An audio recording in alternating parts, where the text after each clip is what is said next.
Ryan. Today, we are learning basketball with Ahmed Jama.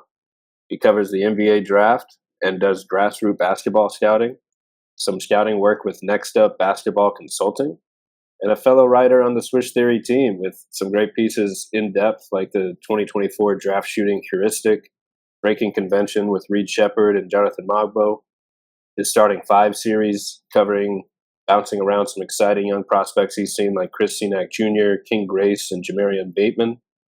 And he's the co-host of the Draft Council podcast with Dan Olinger. You can find him at Slip the Screen on Twitter. And I'm excited to talk to you today. Ahmed, how you doing? I'm doing great, man. I'm excited to chop up a little bit of prospects both in this year and next year's class. Two classes I think are really strong. Honestly, I think, all the teams that have kind of managed to acquire, save all their draft capital for these next 2 years are going to, be rewarded in a major way. So I'm excited to get into it. No doubt. These are some highly touted draft classes coming off 24, where it kind of got hit with not having too much high-end talent after the top. But, these next two really have a lot of guys that people are excited about, especially in that top 5, top 10 range. So definitely excited to hop around, talk about some of your favorites with you. And before we get into the draft classes, I thought we might touch on some of your work with Swish Theory. I found the draft shooting heuristic article to be really interesting, and I thought maybe you could break down kind of a summary of some of your thoughts in that one. How you, instead of just looking at shooting percentages and saying this guy shot higher percentage on higher volume, so he must be a better shooter for the next 10 years, and that's why he deserves to be drafted. Instead of that, you look at more granular things like the shot speed, the versatility, and the volume, and picking a shooter for what their shooting ability really unlocks within the team offense, more than just being highly efficient on high volume and standstills. And you even talk about looking at certain prospects who you compared one idea to a knee-jerk reflex with the reactive shooting styles of maybe a player where even someone as great as like James Harden comes to mind, where he prefers an off-the-dribble step-back pull-up shot to just taking the open catch and shoot that's delivered to him. And he's gotten better about that. But, just hitting on all those ideas, just wanted to kind of hear your thoughts about where you got to this article, what led to this idea, and how you've been able to implement it into your scouting process. Yeah, I mean, obviously, like the way the NBA has gone in the past, decade or so, like the shooting revolution, what we call it, it's kind of come at the forefront of draft discourse, and any prospect evaluation almost is beginning and end. Kind of the punctuation is always, how are they going to shoot? How well can they shoot currently? Will they shoot eventually? So I kind of, looking back on it, there was definitely, I think, to an extent, I almost went over granular with it. I think now I finally come to I've just, parsed it down to the 3 R's for me. It's room, rhythm, and range. Those are the 3 things I think that I'm kind of looking at prospects. And room being how much room do you need? How much room can you create off the dribble, off the balance? So that kind of ties into versatility. Rhythm, it's like you established with James Harden and so many guys. And I think that's the thing where you can look at the numbers, you can look at a shooting sample, but especially with high school, man, it's so small. You really, even now, we're only privy to maybe a year, 2 years of quality shooting data, and guys are kind of prone at that stage of their development to just take off or they can just drastically change from context to context within a season as far as their shooting, as far as their shooting sample, their shooting volume goes. So watching them and seeing how comfortable they are shooting off rhythm, how quickly they're able to establish rhythm, and what is their rhythm. Like you mentioned with James Harden, some guys James Harden's been one of the best. He is one of the best offensive players of all time. Is even in his later age, still able to serve as an engine. But that's some stuff you just can't shake as far as guys, put in hundreds of thousands of repetitions and they're shooting the shot and still they're more comfortable, shooting off a one dribble pull up or shooting off a side step or whatever, footwork pattern it may be. So just watching a lot of that, seeing at least establishing a foundation early in the evaluation, those early data points of what is this guy comfortable off? Can he shoot off of, both right, left, right footworks? Can he shoot off the hop? Can he shoot, without really setting his feet? I think that stuff's pretty interesting because those margins are fine. Like I mentioned at the top of that piece, it's like sometimes you end up with Klay Thompson, sometimes you end up with Nick Stauskas, and it's just you don't want to put yourself. I think there's a lot of volatility in those kind of value propositions that people don't really take into account. And then what was my in range? Obviously, I think that's kind of a big one as we've gone. And I think especially like you approach this kind of from like a similar perspective as I do, like with high school, where you're looking at high school guys. And now I don't know if this is something maybe I'm like one of the only people that's like nerdy enough to look at this kind of thing. You look at a lot of guys high school shooting profiles. More and more guys, more and more highly touted guys are shooting like they have 50+% 3-point rates. Like almost half their shots are coming from three. And in a draft perspective, obviously, like when they become eventually matriculate into the draft pool, you want to think about is this something?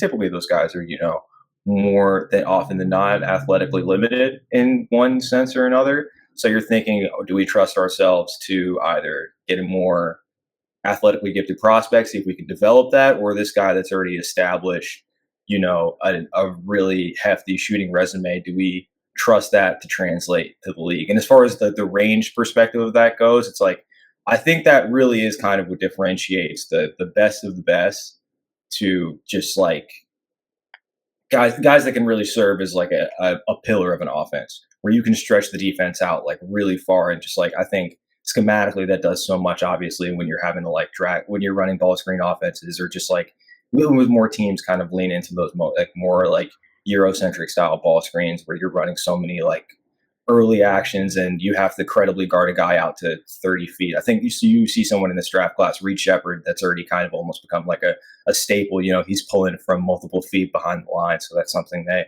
you want to see if a guy, and they're high schoolers, they're teenagers. A lot of them haven't developed the strength to do that, but there are some guys, someone you mentioned that I wrote about, Jamarion Batemon, who's got a stellar shooting resume already at this point, being like a really young player. And a lot of that is like the numbers are prolific, like the volumes such and the efficiency is such that it's been impressive despite him taking like a really high degree of difficulty shots. And that's like a pretty substantial like portion of his volume. So I think that's something that's interesting to see. So that's kind of a long-winded answer to kind of break down. That might have been 10,000 words. That might have been as long as my piece, but yeah, I think there's a lot of texture to it. I think as we get, I think it's only going to become more prevalent a skill set, obviously, in the NBA. Like you look at the Celtics managed to post, I think it was the best offensive rating in NBA history or whatever, plotted they got, and it's just you're able to create. And there's so many different factors, obviously, like they go into a historically a great team like that, but a lot of it is they were militant about how often in like their 3-point volume you hear any soundbite from Joe Mazzulla. It's like, look, we're going to win that numbers battle every time, and it doesn't matter. Absolutely. I mean, shooting is and remains as valuable as ever. And I mean, speaking of Bateman, I might say like Jamarion Bateman, but I mean, he's just a walking bucket. I got to see him at the NBPA Top 100 camp, 6'3" shooting guard, just 3-point sniper. He was making tough shot after tough shot from the elbow, from the three, aggressive drives, showed a good feel, drive and kick, and bouncy hops, athleticism. So I mean, my takeaway was like the scoring from the piece as well was the scoring versatility and just the ability to threaten the defense in multiple ways to make them scared enough to pay extra attention to you. So you're drawing in defenders, creating space and advantages for your teammates, and kind of how the team can work that into what they do instead of just having a standstill guy deep, just that is a high volume catch and shoot guy, and really trying to find the differences and how prioritizing that versatility in the draft could go a long way for NBA teams that are spending so much money on these players once they're already in the league as shooters, and then obviously high value draft picks on these guys when there's a lot of guys that can shoot. So what differentiates them as shooting prospects that will actually last in the league and provide value to winning offenses, especially when we're really just talking about one side of the ball. And there's a lot of guys that don't always provide two-way impact, but are lights out shooters. And that could be a factor as much as anything for how long they last in the league and how much of a starting role they can have when push comes to shove come playoff time as well. Yeah, absolutely. And it's definitely like it's a force multiplier. You're able to add those versatile shooters. I think it just kind of like it's an exponential rate of just the like offensive firepower you're able to kind of implement.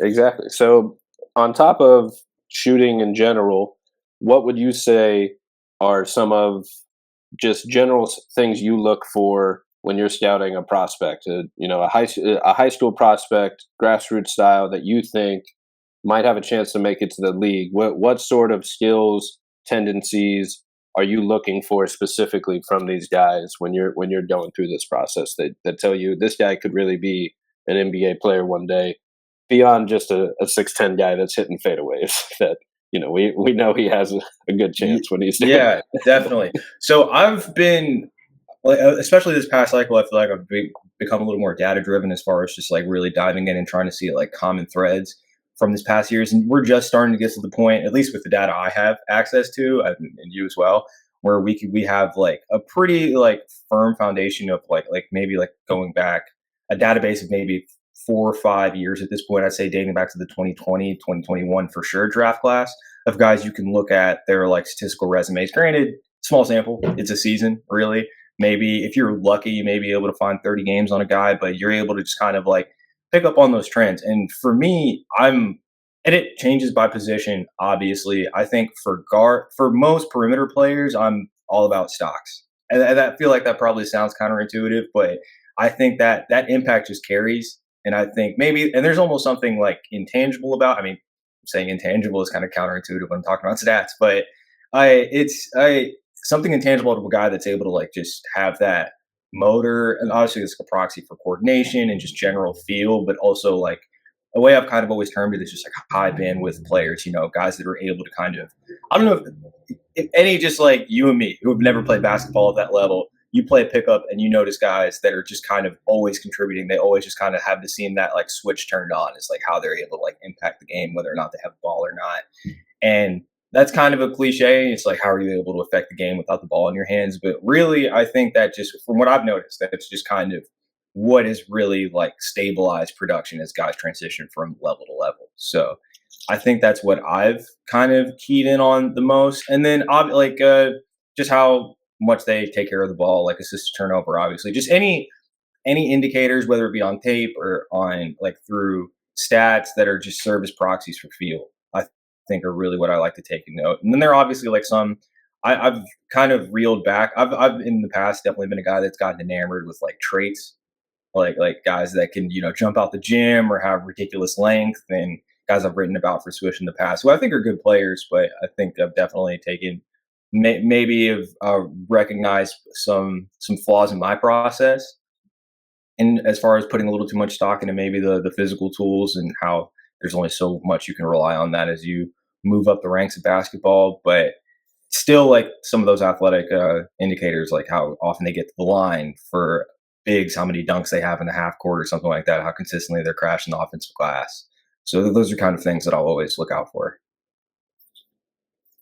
For sure. I mean, the scouting defensive potential is interesting because it's still not exact science, and there's a lot of different things you can look at. And I do think I've swung back towards kind of what you're saying, that defense is about getting stops, and forcing turnovers is a key way of doing that. And we can also like things like screen navigation or understanding schemes, like being everyone loves the word versatility, and I think it's very important two-way versatility, just having few holes in your game where you can plug and play, guard, switch on just about anybody, bring a little offensive versatility and all that.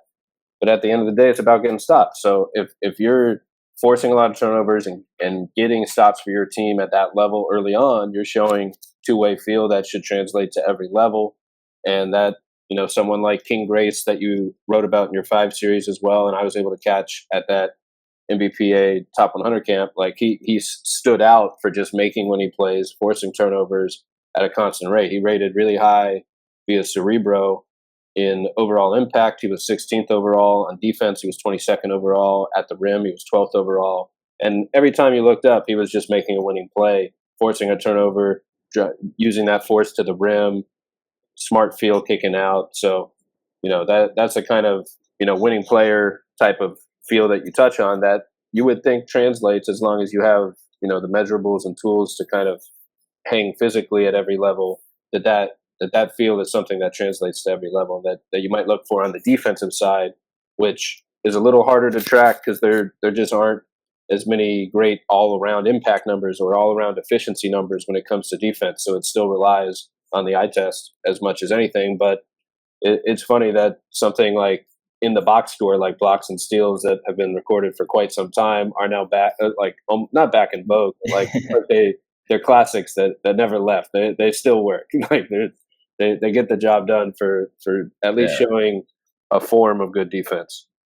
So, speaking of some of your 5 series articles as well, I thought we might talk about Chris Cenac Jr. for a minute because he's really popped out. He was I think we both thought he was like the standout of the events that we were able to catch him play in. He obviously played for Team USA. I think it was U17 for the FIBA World Cup this past summer.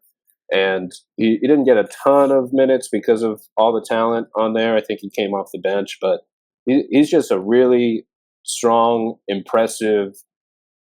really impressive skill for his size is what stood out the most to me. Like he was showing like maybe not point forward, but like clear connector vision, the way he was able to run the floor, throw little dish passes without looking, showing good touch, kind of like on mid-range pull-ups, elbow pull-ups, hitting the 3-ball. Like I was just really impressed with his skill, his vision for someone that's 6'10" and like considered a center basically. In his draft class, I want to say he's a top 1 ranked center in the 2026 draft and at least a top 10 type of talent in that class. So what stood out to you when you caught Cenac play? So yeah, Chris Cenac's a guy that's played 17s for 2 years now. So he played upper grade this past season, or upper grade this last season when he was a junior. And I wouldn't say struggle. Just obviously, like you're playing against more physically developed guys. The game just moved pretty fast for him, and he played the UIBL versus Puma this past season. UIBL, I think, is just slightly more robust as far as talent goes on like a game to game perspective. And I think he's like the game's obviously slowed down for him. He reads the game pretty well, very well for a guy with his like physical dimensions, a guy that could very well just like lean heavily into dominating the game physically. And I think just like with so many of these prospects at this age, less is often more with these guys. And I think that's kind of been Chris's development as far as like not trying to be like this all-encompassing big wing that so many guys are like trying to chase, with like so much of the league being dominated by, the Giannis's and the KDs over the past, decade, 15 years, however long it may be. And I think with him, just recognizing that he can make the simple play, simply being able to get a defensive stop, serve as a defensive anchor, protect the rim, grab a rebound and go. And then just like start the offense through that. It's just like at the high school level, that's just, at any level, having a big that can jumpstart your offense is it's just so key. It's just such a benefit to have to your team construct. And for me personally, he's so interesting, Cenac, because he played U17s. He didn't play all that much, and that's like there's always some weird shoe company stuff, to my understanding, that goes on there with just like some behind the scenes political stuff, And then he played Puma, which is not the most. You've honestly probably seen him more than 95% of people, even in this like kind of niche high school space, by going to NBPPA and seeing him a couple times. Like Puma's just not the most accessible of. It's not even on Synergy.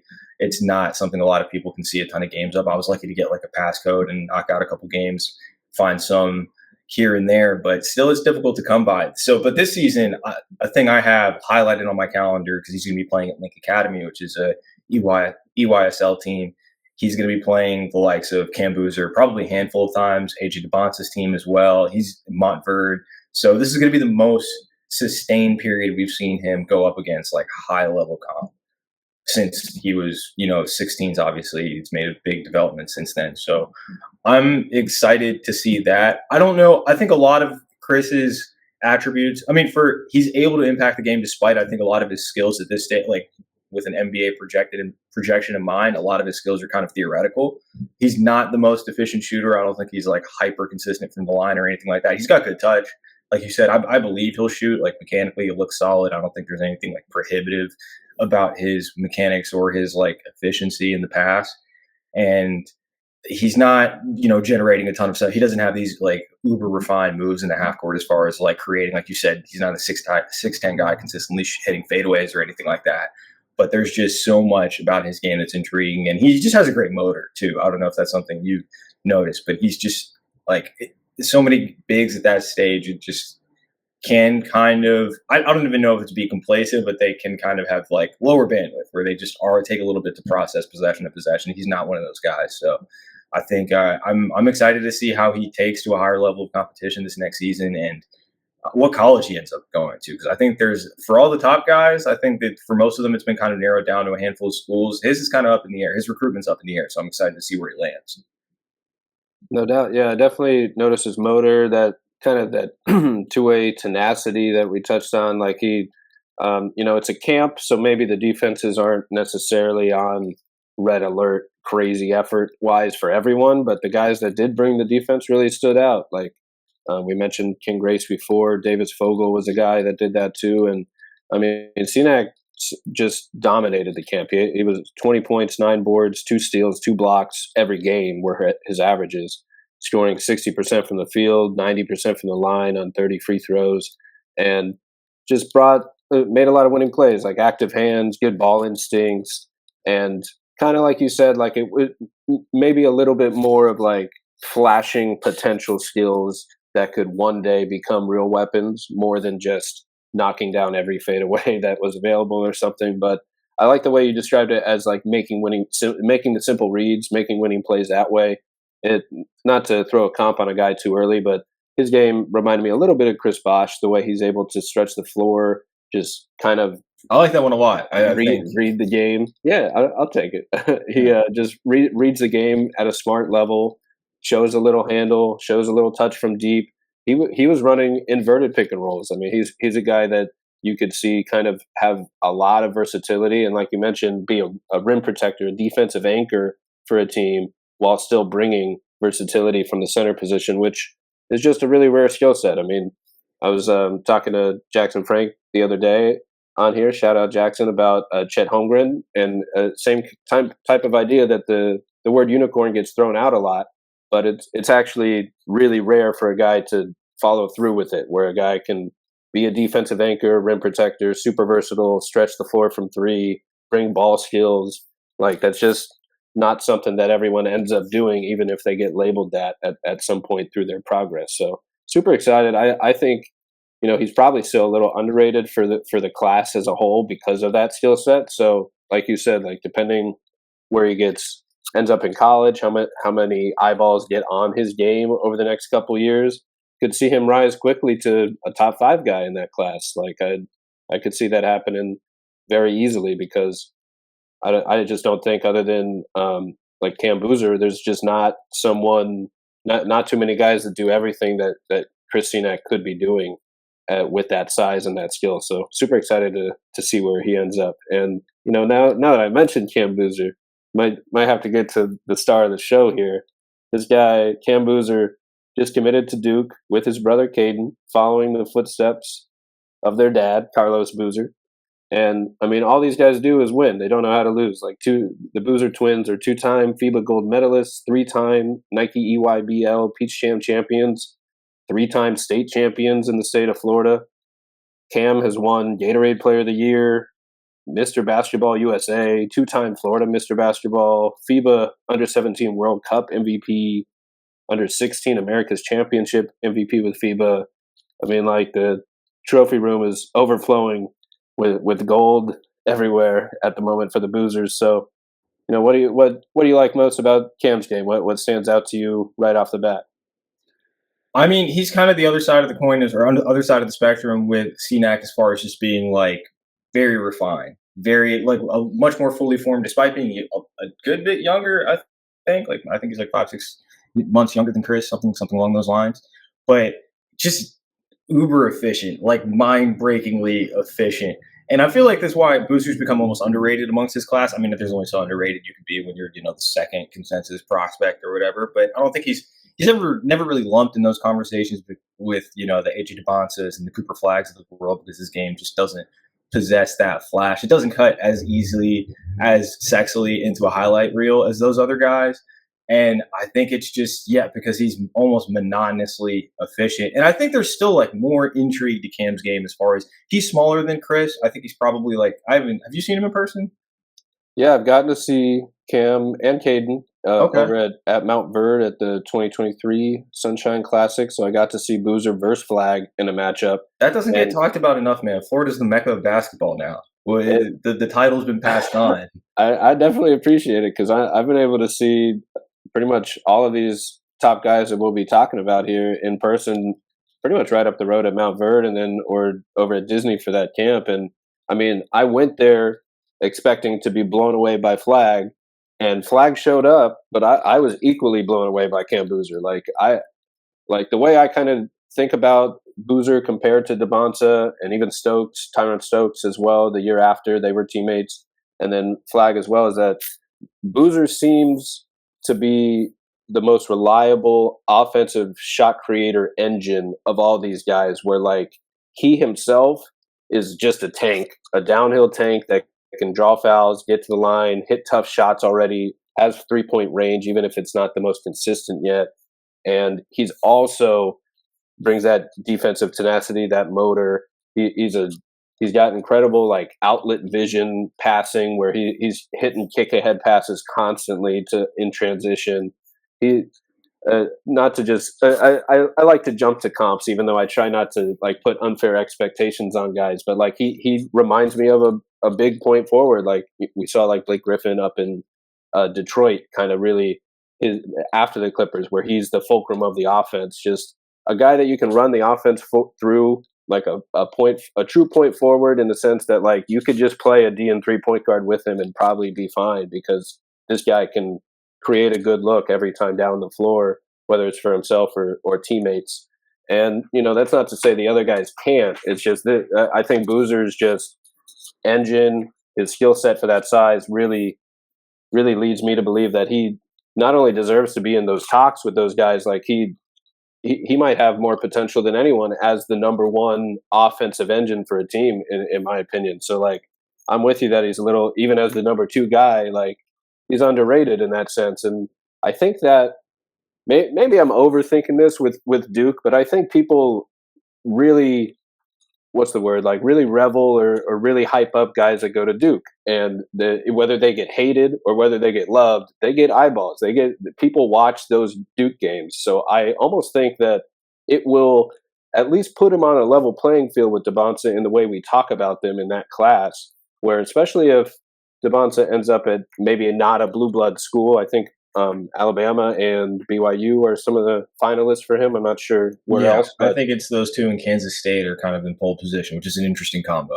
Yeah, for such an incredible talent, you would think maybe bigger program, but I mean, his stock isn't going to go down. Dybantsa is absolutely incredible to watch, and like you said, like he's very aesthetically pleasing. Like he has that like Anthony Edwards it factor, where like you're getting an exciting touchdown play like all the time, whether it's a monster dunk or one of those tough fadeaway step back threes, or whatever it may be. But and he's a really strong defender, like kind of like a Paul George archetype gets thrown out a lot, but kind of like a taller PG-13 in the way, or even T-Mac type of style. Shout out T-Mac. But it's just a really tough shot maker, two-way guy. So do you think that after the college season that these two will be 1A, 1B, tied for the number one spot? Maybe the Duke factors into that, or do you think Dybantsa will just hold on to this spot because of how cool it is to watch him play, and Boozer will have to kind of like earn that in the shadows, and then everyone will be surprised in year 3 when Boozer's a superstar and Dybantsa's right there, or even more of an all-star compared to Boozer? So that's so interesting, because I think they're both like just some of the better freshmen to enter the collegiate ranks the past 5, 6, 7 years, however long time frame you want to put on it. And then I think it could develop into a three-way potential race for number one. This next guy will probably get suppressed a little bit because he's more a traditional, like conventional guard primary creator. But Darryn Peterson's a guy that I've been singing his praises for a while. Kind of more mysterious compared to these guys. I think it'll be less so now that he's going to be playing at Prolific Prep, another one of those EYSL schools. But actually, I don't think they're EYSL. I think they're Adidas. But they play a lot of those, like, vaunted prep schools over the course of the season. Dybantsa and Tyron Stokes were just there last season. Exactly. So they definitely get the big names in. I want to say Winters Grady was there last year. Mm-hmm. They I think he's still there. Yeah. Okay. So yeah. But yeah, I need to watch more film on Darryn Peterson. But big guard, good size and strength. Like clearly a bucket getter. Like from what I have seen, like skilled. Yeah. He can just get to his spots and create his own shots, and he hits them.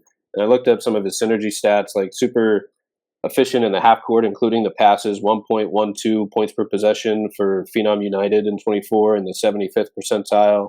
Really jumps off the page with putbacks and transition. So, he's, flying around off the ball as well, but also really efficient when he's posted up. It was only 16 times, but 1.06 points per possession, 86th percentile. And then pick and roll ball handler, had 94 of those reps. Also 0.94 PPP in the 74th percentile. And then also saw that on the select Adidas team, he was 1.4 PPP in the half court, including assists, 96th percentile. So clearly like already an efficient scoring creator guard, creates his own looks. I think he comped himself to Devin Booker and maybe gets those comps a little bit. So I see a lot of the patterning in his games. And it's funny, we're at a stage where guys like you and I probably grew up watching are seeing themselves, their games almost like cloned or in a way by the youth ranks, or in the youth ranks. But yeah, Peterson is a guy that combo guard, definitely, maybe even a little, not probably about Booker's size, probably 6'4", 6'5", long, and just relentless rim pressure. I mean, so many games where he's been in the double-digit free throw attempts, like you said, like just very efficient in the half court, hyper coordinated as far as like he can drive to both hands with equal effectiveness, and really good about getting. He's not like a high volume. I'm not looking at the numbers right now, but from three, he's not like very efficient at the moment or very prolific even in volume, but from the line, it's just very. I think it was 89% from the line on just a sizable number of attempts this past season at Adidas. And like mysterious in that he wasn't an MPPA to my understanding. He just doesn't materialize a lot of those camps. He doesn't really. It's USA U16 was the last like kind of major event where he kind of rubbed elbows with all the guys we've talked about previously, the Dybantsas and the Boozers, and he was the best player on that team. I mean, granted they were 16, but he was the guy that was being deferred to, and they were beating teams by 60, 70 points. So there's only so much to glean from that level of competition, but more than acquitted himself well in that context. And yeah, I think those three. I just think 2026 through 5 or 6 is about as stellar as we've seen a class since maybe like 2018. I think on Dan and I's podcast, I said the top three, not even necessarily. Who knows? Someone else could work their way into that conversation, like a Nate Amen or a Koa Pete or something, or Chris Cenac could work their way into that top three. But I think like the top, whoever goes top three in the 2026 is going to be the best we've seen in a really long time. No doubt. I mean, the names just go forever when you're looking, and I hope I'm not messing up some of the names or mixing up the classes at all. But I mean, even late in the first round, you got guys that seem like really talented players. Like they are clear rotation players. Like at that camp alone, I probably saw 30 of them or 40 of them that are like, when I see mock drafts, they're in the second round. I'm like, this guy can score, or this guy can defend. So it's interesting. Like, point guard like Acaden Lewis really jumped out. He's on some big college teams' radars. I think he's making his decision soon between like Duke and Kentucky and maybe one other school. But like he's a lefty point guard that I thought kind of looked like Brandon Jennings a little out there. And then when I asked him at the camp like who his favorite player is, first word out of his mouth is Brandon Jennings. So that's always fun to see. Like the lefty pull up shooters. Like he brings the 3-point. He can run the show, hit the pull up midi, the 3-pointer. So a lot to like there with him. And Davis Fogle also really stood out at the camp with just his energy, his motor, defense, two-way forward type with his defense. There's a ton of names. Shon Abaev was a walking bucket at this camp.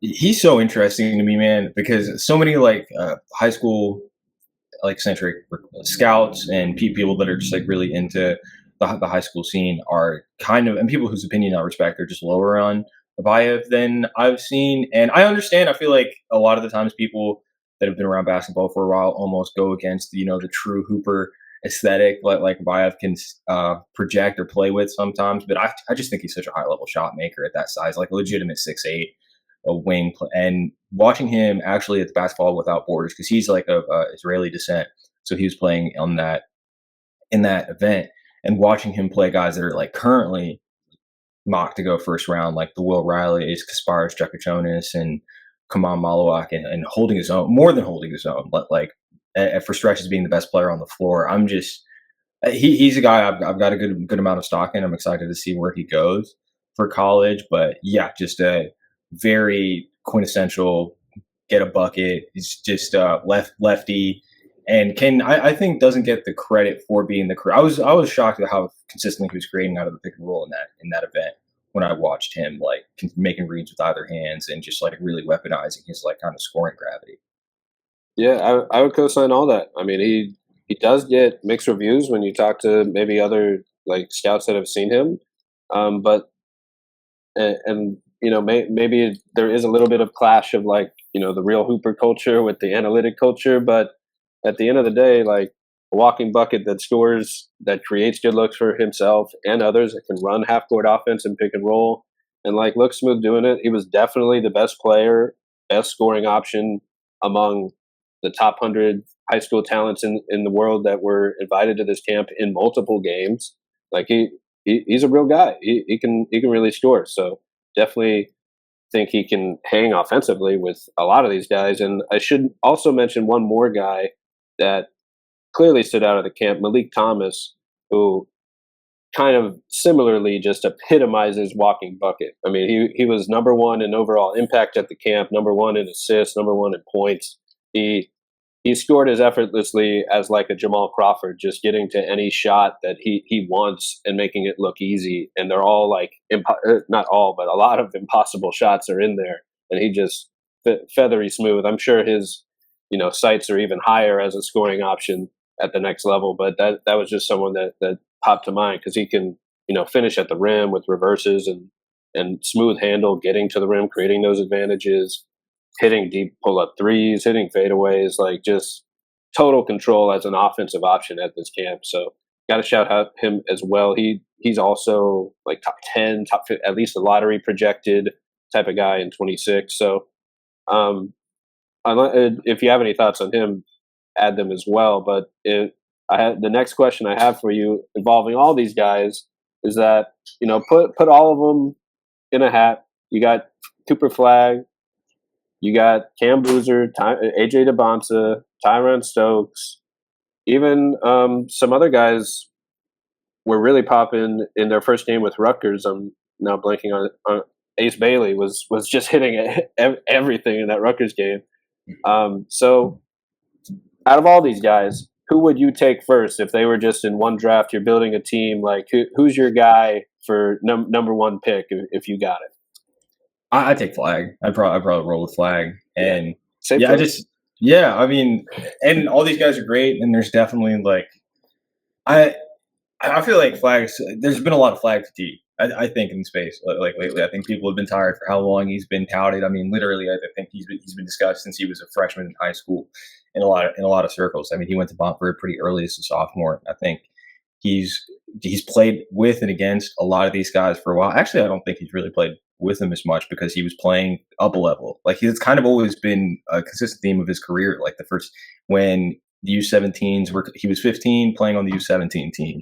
He was a sophomore starting for Montverde, when I actually don't think they won the national title that year, but he was a sophomore playing for one of the best prep schools in the country over the past decade. And I think people have gotten bored with it, but he's gone against these guys. And it's funny when he's gone against these guys, it's not been just like they've played to an even draw. And then there have definitely been cases where he's been outplayed in instances by these guys. Like I'm thinking of AJ Dybantsa as a guy who they've gone head to head. And I know AJ's, created good shots against him like he has so many others, but Flagg seems to really relish the opportunity to not just like establish himself as maybe like a rung above these guys, but to really just erase any doubt that he's the best guy in high school basketball or when he was playing at the high school ranks.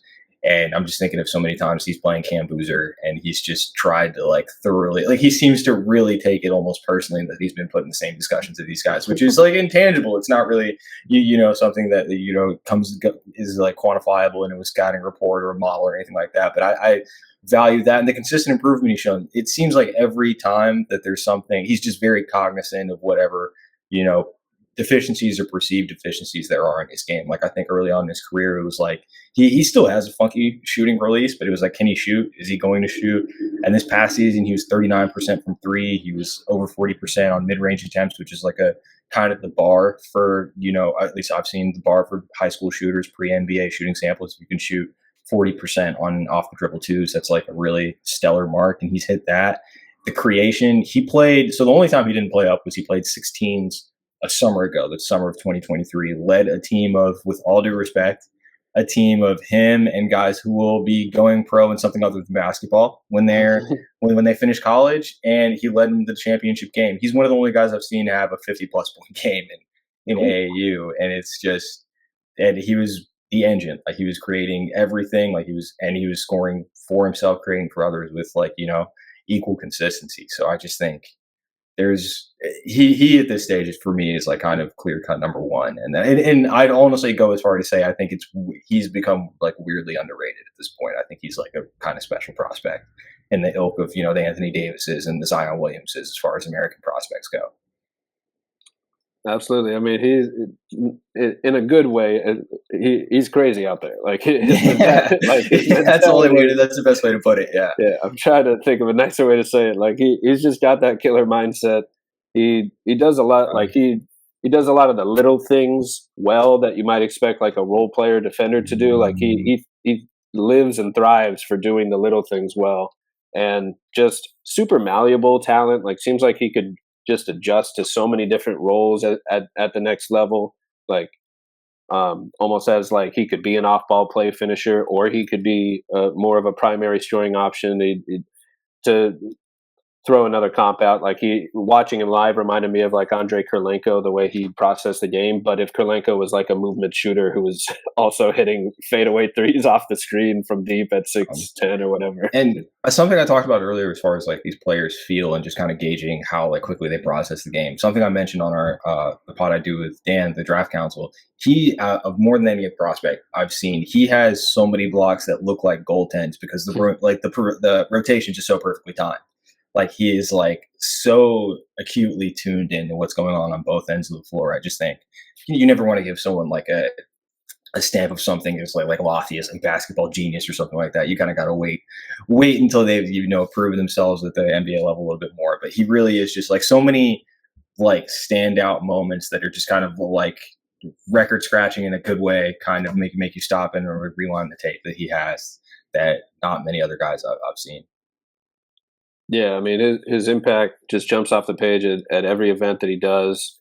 He shows like good drive and kick reads when he draws in defenders into the paint, hitting shooters like Liam McNeely or Rob Wright at Montverde, and like just being paired with Asa Newell also stood out. Like I try to read the defense of like they're both insane defender talents. Like are they like is one getting hyped because of the other, or no, like they're just both disruptive forwards with length that are everywhere all at once. So like that Montverde team was pretty special with him and all that, and Derek Queen as well down low, showing some skill for a big man down low. But I mean, yeah, Cooper Flagg's potential pretty endless, pretty sky high as can be. Like there's we're obviously nitpicking among potential stars that could be like at least five all-stars we've probably named like future NBA all-stars type of talent. Like these aren't just guys getting hype. Like they are the real deal. But the safe pick, I almost condensed the question to just the next few classes, but I kind of wanted to know where you were at with Flagg compared to those guys at all or as well. So in the 25 class, Flagg seems to be head and shoulders above the rest of the field. But there's some top talent like VJ Esjum is flying around, north south downhill force. Ace Bailey I mentioned before was 6'10" forward for Rutgers. Just the other night hitting some really tough shots, showing some two-way feel himself with that length and able to hit pull-up threes and defend at 6'10". Like that's no joke. But we can't overhype Flagg enough. Like he's the real deal as the next big guy. So after Flagg in that class, who might stand out to you most? I also have not mentioned yet Nolan Traore, who's you've talked about a few times, been up and down with a little on the draft council. So want to see where your head's at now because I'm not sure if you caught this last game. I think it was against Colossus, or is how you say it. But he was just he was just looking like a super connector. Like he reminds me of some of these connector guards, but can already really light up from three and really good defensive footwork. Like he might not be the strongest guy out there, but someone who knows where to be, has incredible passing touch on setting up his teammates and vision, it's like he creates advantages, getting low with the hips, real low to the floor, and then already knows he's going to be kicking out. So he's just trying to throw off three defenders to give his teammate like a little extra edge and little extra space to get up a shot. So, where are you at with him now? And maybe, who's your favorite prospect in the 25 draft at the top other than, Flagg? So I've actually caught a lot of flack with how I've discussed Nolan in the past. I came off the top rope in like a group chat. I think we're both in, but I said I thought at this stage he was a better defensive prospect than an offensive one. And I've kind of walked that back a little bit because like the Colossus game you said, and I think the past 3 games he's averaged like 7 3-point attempts a game, which awesome to see and gives me a lot of like confidence because the way I think about a guy like Nolan, at least like the cell, like the archetype that all these guys are kind of projected as coming into the draft, it was with guys like Nolan who were thought of to be, kind of a conventional point guard, handling like a lot of the initiating duties and just being an offensive engine. It's like, can you shoulder, like I'm thinking out of it, conceptualizing it almost as like a flow chart. It's like, can you shoulder at an NBA level, 8 to 10 pick and roll reps a game? Can you have 25% plus usage? And with him, I think a lot of you kind of have to be further along. Like the ask is a little higher when you're that size, when you're a guard versus, a wing size creator. And with him, there was just a lot of it just felt predetermined. A lot of the reads he was making, and he's running so much pick and roll, and he's having to do it in like a very. I don't want to downplay the level of competition he's playing. Not just the athletes and the age. He's young. He just recently turned 18. He's playing grown men in that league. But even beside that, like schematically, it's a tough ask in the French league. Like they're doing a lot. They're throwing a lot of different coverages at him. They very much like in the NBA, if they pick up on a deficiency, like they had a game, their first game against Monaco, who's like a pretty high level EuroLeague team. He doesn't have a lot of, I don't want to say refinement necessarily, but there's not a lot of depth to his game in the intermediate scoring areas as far as like, and that's kind of, you're asked to do a lot when you're running the pick and roll. Like you need to come up with you're presented so many questions. You need to have just like a depth of answers as far as like getting your mid-range game, being able to like hit the roller quickly, like just make like skip passes or just like high level reads.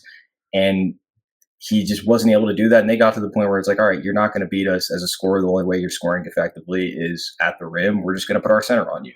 And we're just going to full on switch, which is kind of like a damning indictment of a point guard or a point guard prospect, is like a team feels comfortable putting a big on you. And that was a close game, and they ended up, they ended up winning, I think, off of that possession. Traore just wasn't able to create a clean look. But with that being said, and in a way, it kind of comes back to the predetermined part. It almost seems like, because in a lot of these, with how much pick and roll he's running, these teams in the French league and the EuroLeague or Euro Cup are fine going under, and it seems like his coaches just told him, hey man, they go under. The second you see a guard step under the level of the screen, pull. It doesn't matter, just shoot. And he's had it to some success.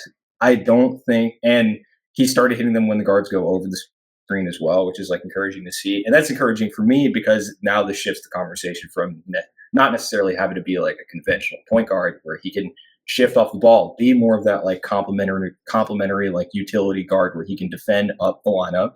He can defend bigger guys because he has like exceptional length for that position. Like at one of the Hoop Summit, he measured at an 8'6" standing reach, or just under an 8'6". It was an 8'5" and a half, 8'6", which is right around Stephon Castle, for example, who's a wing, who's just an NBA wing. So, and he moves quick laterally, like he can guard up the lineup and then also shoot on volume. So that's a lot more intriguing to sell for me. That gives me a lot more confidence because when it comes to a lot of these prospects at the high end, it's like, man, those are franchise changing decisions. You're a Magic fan. You understand how awry things can go, how far back they can set a team just having one or two of those picks not hit. You know, I'm sure you still think about Mario Hezonja from time to time in your free time. Hey, you already know. Shout out Mario Hezonja. Shout out, killing it in the EuroLeague, man. Killing it for Barca, I'm pretty sure. Yeah, he is. Well, he was in the Olympics. It's fun to see him keep playing. We'll always be Hezonja fans here. That was a big theme of my social media account about 5 years ago. So shout out Paper Mario. You know, Mo Bamba. I still got 2 Mo Bamba jerseys. Talking. So you know, we're big. We're great guys, I'm sure. And we're really. Hezonja was a really fun player for stretches, but like not even necessarily just misevaluating and potentially overtasking these guys. Or trying to slot them into roles they don't necessarily belong to can really set back a franchise. And I didn't have that confidence with Traore. And still, we'll see. It's still early on, and he's already proven that he can adapt as the season goes on. But those are kind of my concerns initially. And as far as the remainder of the class, I love VJ Edgecombe. That's been my number 2 for quite a while. I think just he fits the perfect mold. I've always like kind of almost termed him in a way. And he's kind of got a long way to go to reach this status, but in a way, I almost think of him as like a supercharged, like Derek White kind of, not clone because he's not. Derek came up playing point guard, and VJ's handle and the way he thinks of the game is very far from a point guard. But I think he could just affect the game so well defensively, covers a ridiculous amount of ground athletically, has really good shooting touch, really good shooting indicators at this stage, and I think he thinks the game and like sees passing windows better than his handle lets him capitalize on. Like he just isn't great about converting or transitioning from like a live dribble to passes. But as that kind of improves, and that was a development I saw like big time in someone like Donovan Mitchell, who was kind of initially sold as like, oh, this is like a defense first guard who can shoot, but you're not going to expect him to create much. But his athletic tools kind of help bridge that skill gap over time, and that's what I see with VJ moving forward.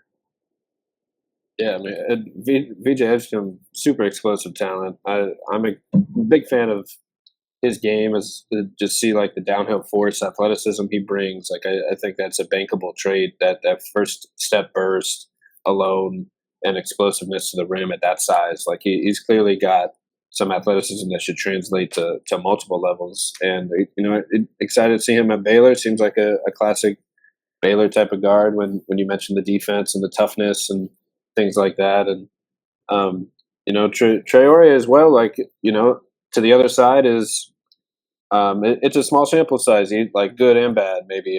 And note the competition as well, but for the shooting to really be a promising factor, like it's going to have to be a larger sample, but we take the games we get. And in the past few games, he's really shown, like you mentioned, like guards going under the screen, he's letting it fly and he's making the shots. He's had some tough pull-up threes, and he's splashing them. And shout out to Maria, the Flare Stream. He writes with Sports Illustrated and also Swish Theory. He's had a few pieces kind of like giving updates on some of Traore's ups and downs and just his really impressive like advantage creation, attacking gaps type of skill set. And yeah, I mean, I really like both of their games and can see why they're seen as like, top 5 or at least top 10 picks in this upcoming draft. And maybe 26 probably has more top end star talent, but these are 2 really deep drafts. It seems like compared to the last few years, where you're getting a lot of guys that could be NBA rotation players and a lottery full of star talent in both of them. And So we'll see which one stacks up better against the rest. But was there, going back to 26 as well? Was there any other prospects that we haven't really touched on in the 26 draft or even 25 draft that you really think might be a little underrated that could really pop it at the draft or see their draft stock rise by the time their draft day comes around?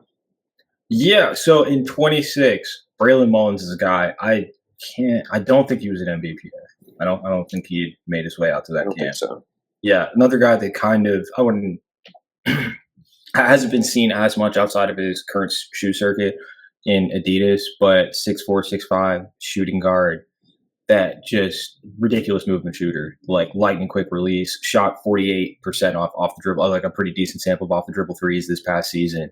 But what makes him so interesting to me is like pretty dynamic athletically. Like you don't see guys with that shooting profile. I think he had 20 dunks this past season, over like a steal and a half in Adidas play. His team made the final. Indiana Elite, his team made the final with Malachi Marino, a big he played with, another guy I'm pretty high on for the 26 class. But Mullins, I'm expecting I'm not any in college basketball insider, but from everything I'm hearing, it sounds like UConn for him is pretty close to being done. And I think like what Dan Hurley's managed to do with movement shooters, I don't think, even with Liam McNeely being a pretty highly touted guy, highly regarded shooter in this class, this 25 class, I don't think he's had a shooter like Mullins before, who like you talk about when I was like earlier mentioned the kind of like condensed heuristic of like the 3 R's. He just needs minimal room, has very good range, and doesn't need much time to establish a rhythm as far as like catching fire from 3. And he contributes on both ends. He's a guy I'm like very bullish on making, even despite being a little older for the class, very bullish on making a push towards the lottery. So he's a guy, Braylon Mullins, definitely that I'm very high on moving forward. And I mean, both of these classes for the star talent, just ridiculous shooting across the board. Like 25, maybe even more so than 26 with guys like Jalil Bethea, Conconupple, Trey Johnson. It's kind of wild, the influx of shooting talent that should be coming to the league in the next few years. For real, well, I like the round circle, ending it with bringing it back to the room rhythm range connection with Mullins. He was not at the camp. His teammate Malachi Marino was, and he definitely stood out with kind of like defensive, almost traditional, but like defensive post-up defense, like good effort when he wanted to bring it, strong rebounder, good footwork, post-up footwork, traditional type of big man inside. And like could definitely stand out as a defender. And that would be, I mean, pretty crazy recruiting for UConn to just keep racking up these big shooters, these big names. I mean, they already got like 3 first-round pick type of talents kind of heading their way. And I was thinking of McNeely when you started describing Braylon Mullins, and it's interesting that you say like he's even on another level as a shooter, because McNeely was able to be like the leading scorer on this Montverde team more times than not. When I went out to watch them, like I was there for Flagg, and McNeely's the one that won MVP at the Hoop Hall Classic Hall of Fame game or whatever that title is. He won the MVP. He was the one that would end up hitting 20, 25 points and leading all the scorers. And a lot of that is from playing with Cooper Flagg and getting kickouts and strong driving kick reads from Flagg, creating those looks. But, he was more than just a standstill shooter. He almost he's pretty explosive himself, McNeely.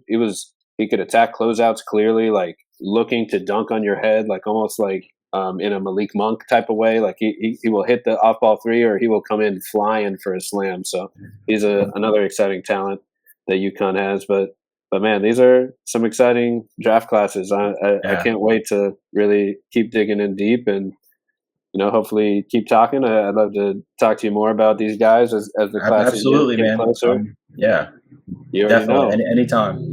Hey, you know it. Well, I appreciate you hopping on the pod today and taking time to learn some basketball, man. Well, thanks for coming. For sure. Thanks for having me on. Look forward to making a reappearance.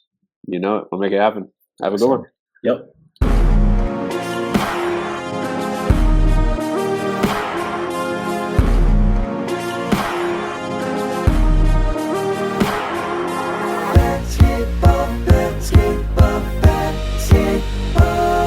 With Ryan. Learning Basketball is a Swish Theory podcast hosted from beyond the arcade. Hey, that's me. You can find my work on Twitter, YouTube, Substack, and check out the team's writing at theswishtheory.com.